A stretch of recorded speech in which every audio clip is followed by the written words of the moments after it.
আরজিকর কাণ্ডের প্রতিবাদে পথে নামা শিল্পীদের বয়কটের ডাক ঘিরে তৃণমূলের অন্দরেই এখন স্পষ্ট বিভাজন। ক্যান্সারে নেই আর ভয়, NCRI এ হবে এর জয়। আপনাদের ভরসা নেতাজি সুভাষচন্দ্র বোস ক্যান্সার হসপিটাল। আমরা সবার স্বাধীনতায় বিশ্বাস করি। আমি তো বলেছিলাম যে 14ই আগস্ট যারা রাত্রিবেলায় ঐক্যবদ্ধ হয়েছিলেন, রাত দখলের ডাক দিয়েছিলেন, কেউ সমর্থন করুক আর না করুক, আমি তাদের সাধুবাদ জানিয়েছিলাম। আর আমি আজও একই কথা বলছি, কারোর ভালো লাগতে পারে, কারোর খারাপ লাগতে পারে। এই কয়েকজনকে কোনো অবস্থায় তৃণমূল আয়োজিত কোনো নেতা মন্ত্রীর মঞ্চে এদের তৃণমূল কর্মীরা দেখতে চান না এবং দেখতে পাবেন না। যদি কেউ জোর করে তোলেন, আমাদের সাধারণ সমর্থক কর্মীরা হাততালি দিয়ে তাদের মঞ্চ থেকে নামিয়ে দেবে। এই আবহে একে একে মুখ খুলছেন শিল্পীরা, যাদের দেখা গেছে আরজিকর কাণ্ডে পথে নেমে প্রতিবাদ করতে, আন্দোলন করতে, সরকারের বিরুদ্ধে সরব হতে।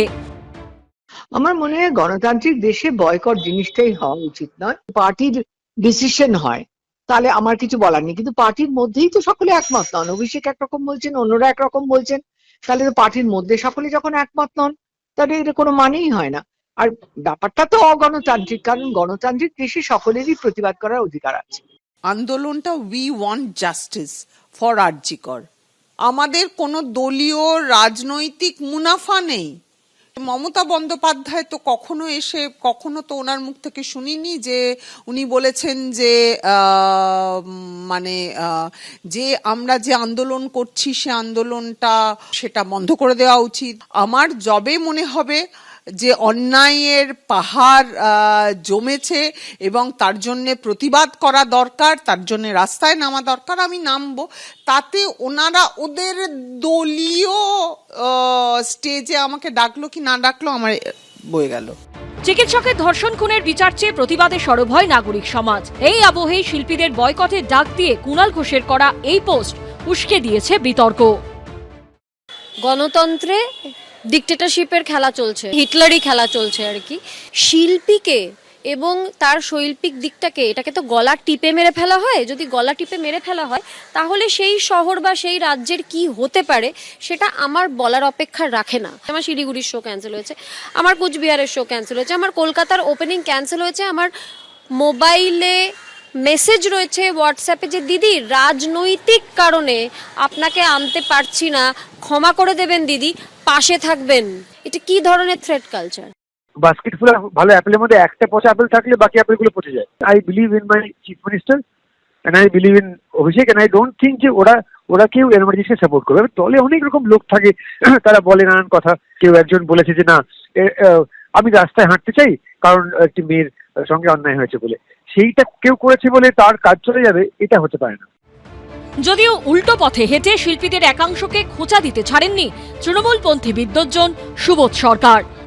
মুখ্যমন্ত্রী যেটা বলবেন সংস্কৃতি বিষয়, সেটা আমার কাছে চূড়ান্ত। অভিষেক বন্দ্যোপাধ্যায়ের কথা থেকে একটা বহুস্বরের ধারণা তৈরি হয়, সেটা আমি অ্যাপ্রিসিয়েট করি। যারা কুৎসা করেছে, যারা খারাপ কথা বলেছে, নোংরা ভাষায় বলেছে, তারা এসে মঞ্চে মাইক চাইছেন, এবং যারা এখন মঞ্চে উঠতে চাইছে এদেরকে হয়তো উনি জানেন না।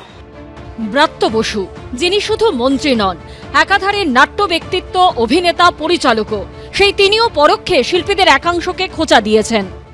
আমার দল একমাত্র দল যারা বিজেপি ক্ষমতায় আসার পর, আমার দল কালিন্দী ব্রাত্যজন, তারা কেন্দ্রীয় সরকারের গ্রান্ট এবং বেশ বড় অঙ্কের গ্রান্ট, 19+1 20টা গ্রান্ট একসঙ্গে প্রত্যাখ্যান করে। আমি সরকারের বিরোধিতা করব, আবার সেই সরকারের থেকেই শো চাইতে যাব, সেই সরকারের থেকে অনুদান আশা করব, এইটা হতে পারে না।